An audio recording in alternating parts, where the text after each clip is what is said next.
बिस्मिल्लाहिर्रहमानिर्रहीम। अच्छा जी, once again मैं तो अभी रिकॉर्डिंग करा रहा हूँ, तो डेफिनेटली आपको अवेलेबल इसलिए की जा रही है ताकि मुहर्रम लीव्स अवेल की जा सकें। तो बेटा फिर अगेन वंस अगेन वही मैसेज के डाउनलोड कर लीजिएगा प्लीज़, ताकि अगर इंटरनेट ना अवेलेबल हो तो आपके लिए काम आसान हो जाए।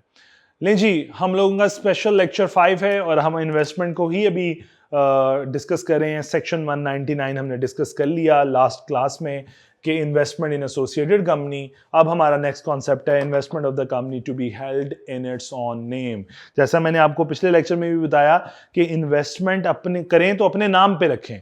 तो ये सेक्शन वाकई ही एक लाइन पे मुश्तमिल है, लेकिन उसकी एक्सेप्शंस डिफरेंट है। एक लाइन पे नहीं है, मेरा समझाने का मतलब है उसका क्रक्स यही है कि all investment made by the company on it's on behalf shall be made and held by it in its own name. जो कंपनी ने इन्वेस्टमेंट की है कंपनी अपने नाम पे रखेगी। ये है सेक्शन टोटल।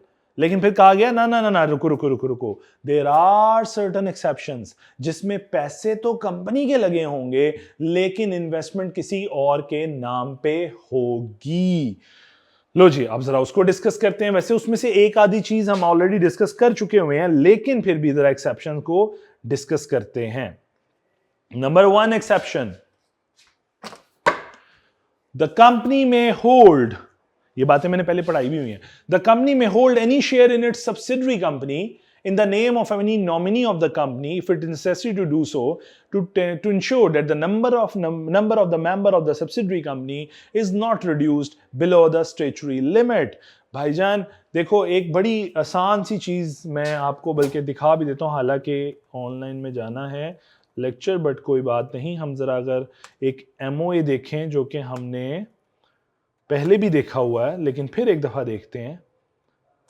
ओहो, आर्टिकल्स खुल गए हैं, सॉरी। हम मेमोरेंडम पे चलते हैं और मेमोरेंडम में हम जल्दी से इस स्टेज पे आते हैं। अगर आपको याद हो, यहाँ पे कुछ एक पुराना सा MOA मैंने शेयर किया था जिसके अंदर ये एक शेयर था इस पर्सन के पास और अल्टीमेटली 998 शेयर थे कंपनी के पास, जो कंपनी ने किसी को, यानी रेडोल्फ पाकिस्तान ने रेडोल्फ लाइफ साइंसेस को एक्वायर किया था। तो अब रेडोल्फ पाकिस्तान ने, जरा समझ याद करो एक बात, रेडोल्फ पाकिस्तान प्राइवेट लिमिटेड ने रेडोल्फ लाइफ साइंसेस को एक्वायर किया। लेकिन मसला ये है, ये एक आर्टिफिशियल पर्सन है और ये भी एक आर्टिफिशियल पर्सन डायरेक्टर नहीं बन सकता। तो नंबर ऑफ मेंबर पूरे, अब मेंबर तो बन रहा है, ये अगर गौर करो, RPPL is a member of RLS, लेकिन मेंबर पूरे नहीं हो रहे। एक प्राइवेट कंपनी के अंदर 2 मेंबर होने चाहिए।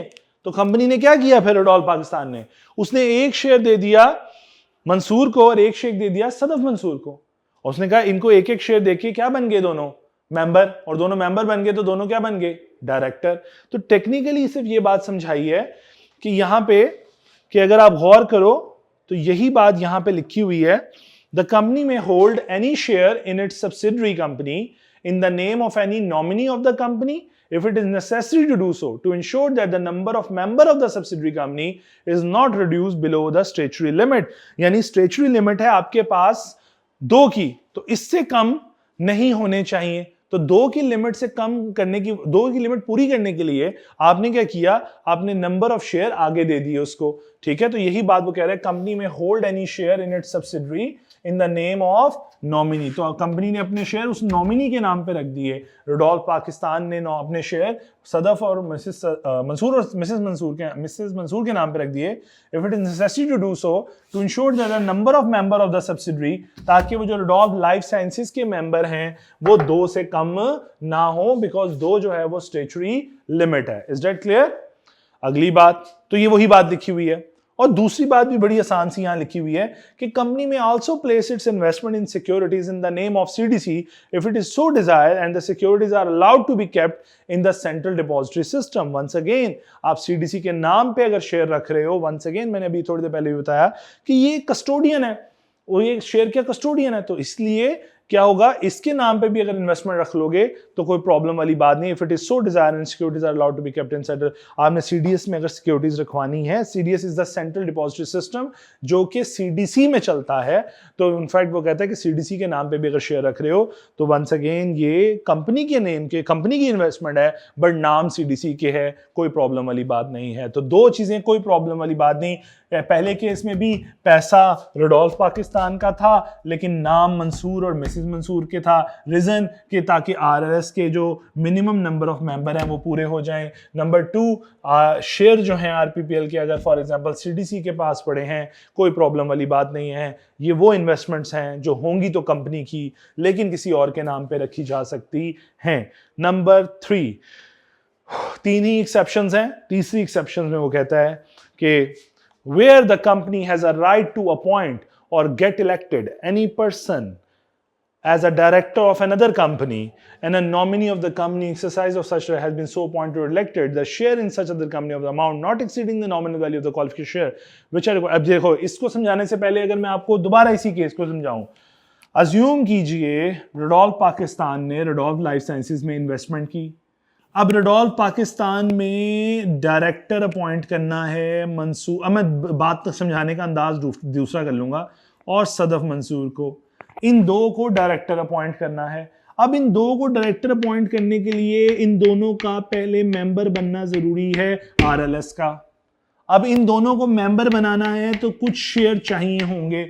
जो शेयर इनको डायरेक्टर बनाने के लिए चाहिए उसे बोलते हैं क्वालिफिकेशन शेयर।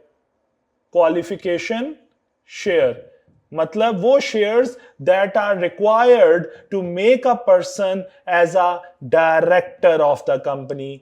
उस बंदे को डायरेक्टर बनाने के लिए जो शेयर चाहिए उसे आप बोलते हो क्वालिफिकेशन शेयर। तो हम इसे डायरेक्टर बनाना चाहते हैं, इसे डायरेक्टर बनाना चाहते हैं। अज्यूम कीजिए कि अगर आर्टिकल्स के अंदर ये बात मेंशन्ड है कि कितने शेयर होने चाहिए इनके पास, वैसे तो कुछ भी डिफाइन नहीं, तो 1 person 1 share holding 1 share will become a member of the company. तो इसीलिए ये जो एक शेयर है और इसका भी एक शेयर, ये दोनों क्वालिफिकेशन शेयर कहलाएंगे। तो ये दो qualification share at par value, ये शेयर आ गए ना एट नॉमिनल वैल्यू के ऊपर।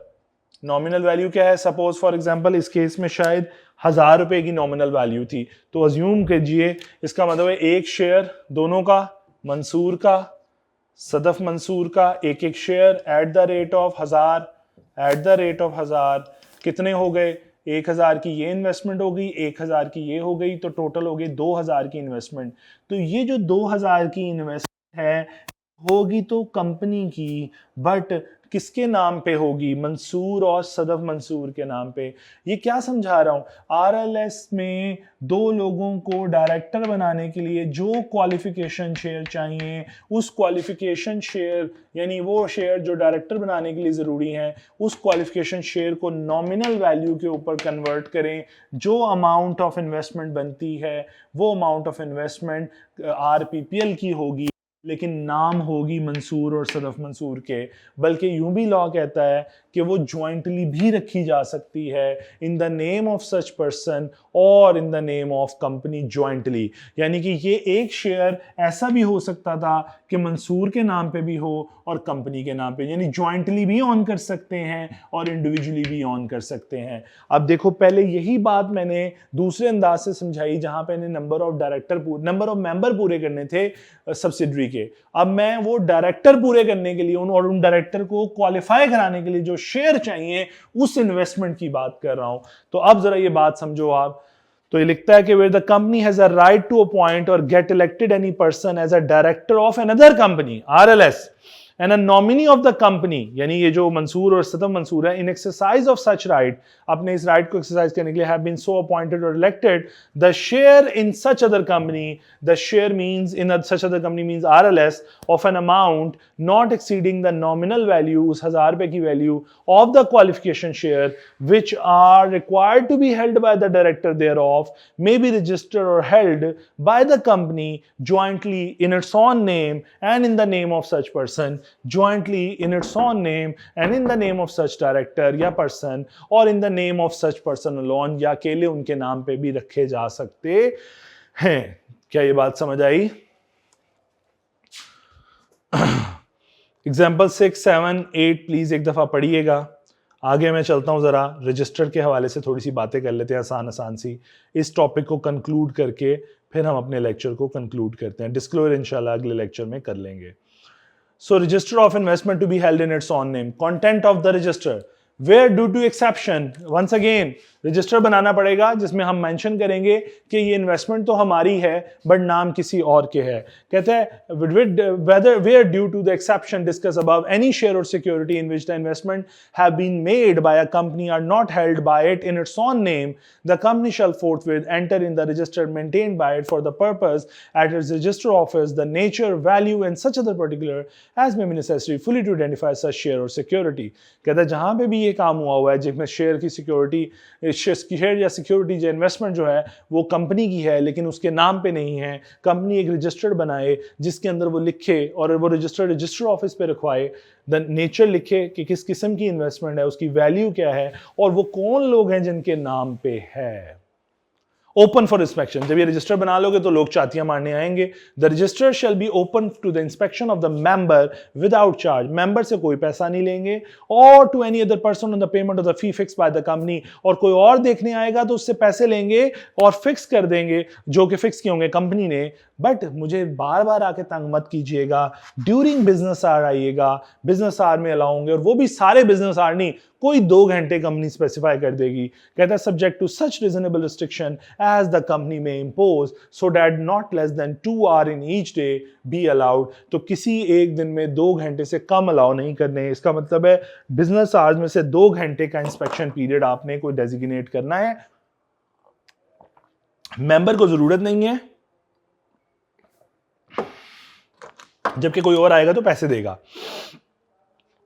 अब एक बात, अगर कॉपी चाहिए हो रजिस्टर की, देखने से कहा दिल नहीं बढ़ रहा, कॉपी दे दीजिए, तो कहता कोई बात नहीं, एनी मेंबर मे रिक्वायर, कोई और बंदा सर्टिफिकेट कॉपी नहीं ले सकता, मेंबर ले सकता है। Any member may require a certified copy of the register और एनी पार्ट देयर ऑफ। हाँ, फिर मेंबर को चाती मारनी है तो मुफ्त की मार ले, और अगर कॉपी लेनी है तो पैसे डाले, पैसे दे। एज में B fix by the company, the certified copy shall be issued with in a period of 7 days। हाँ, आप रिक्वेस्ट करें, पैसे जमा कराएं, 7 दिनों के अंदर हम आपको कॉपी दे देंगे, लेकिन ये काम सिर्फ मेंबर को इजाजत है। तो अब फिर बोल रहा हूं, मेंबर चाती मारना चाहे तो मुफ्त मारे, इंस्पेक्शन करना चाहे तो मुफ्त करे, कॉपी चाहिए तो पैसे दे और 7 दिनों के अंदर कॉपी ले ले। A member seeking to exercise the right must make a request to the company to that effect. और जिसको चाहिए, हमें इल्हाम नहीं होगा, प्लीज बराए मेहरबानी रिटर्न रिक्वेस्ट कीजिए, हम आपको उसके, और पैसे जमा कराइए, हम आपको उसके बदले कॉपी इशू कर देंगे। लें जी, इसके साथ ही ये एरिया खत्म हो गया, सेक्शन 200। बेटा प्लीज एक रिक्वेस्ट है कि इसके साथ ये जो पास पेपर के सवालात हैं ये कीजिए और इंशाल्लाह उसे क्लास में डिस्कस करेंगे। ऑटम 2019 का पास पेपर है, क्योंकि उसके लिए आपकी कंट्रीब्यूशन चाहिए, इसलिए मैं इसको इस तरह नहीं करवा सकता। और स्प्रिंग 2016 का पास पेपर है, प्रैक्टिस क्वेश्चन 2, प्रैक्टिस क्वेश्चन 3 नसीर ऑटम 2020 का पास पेपर है 3, ये 3 सवाल। फिर उसके बाद कुछ प्रैक्टिस क्वेश्चन और भी हैं, सिल्वर टोपाज लिमिटेड STL वाला practice question 4 and practice question 5 BPL and Ivory Pakistan limited, ये प्रैक्टिस क्वेश्चन 5। ये 5 सवाल हैं जो इन टॉपिक से आए हुए हैं, इन 2 सेक्शन से आए हुए हैं, जिसमें एक सेक्शन है investment in associated company and the second section is investment to be held in its own name. आप ये 5 सवाल एक दफ़ा कीजिए, इंशाल्लाह क्लासेस, मुहर्रम की क्लासेस के बाद हम, मुहर्रम के बाद जो क्लासेस होंगी उसमें सबसे पहले हम इन्हीं पास पेपर्स को डिस्कस करेंगे, then we will go further, क्योंकि उसमें आपकी ज़रा कंट्रीब्यूशन मिलती रहती तो ज़रा डिस्कशन करना अच्छा लगता है। ठीक है जी, सो आप एक दफ़ा अपना दिमाग चलाइए, उसके बाद मैं आपके साथ इंशाल्लाह इसके ऊपर काम करूँगा। अल्लाह ताला आप सबको आसानी अता फरमाए।